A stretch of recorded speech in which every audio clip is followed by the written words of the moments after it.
Friends, बऱ्याच वेळा आपण इंग्लिशमधले काही शब्द कायम आपल्या लँग्वेजमध्ये वापरतो, बऱ्याच वेळा बोलताना वापरतो.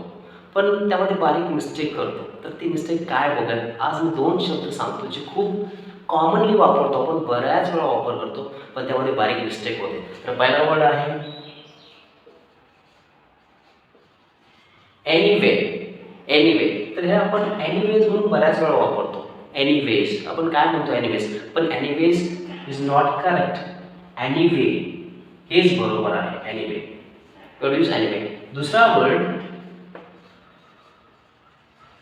टुवर्ड. टुवर्ड आपण बरेच जण वापरताना टुवर्ड्स असं म्हणतो. टुवर्ड्स. पण टुवर्ड्स नाही, तर टुवर्ड इज करेक्ट. आणि एनिवे म्हणजे असो आणि टुवर्ड म्हणजे त्या दिशेने, कडे. That's all.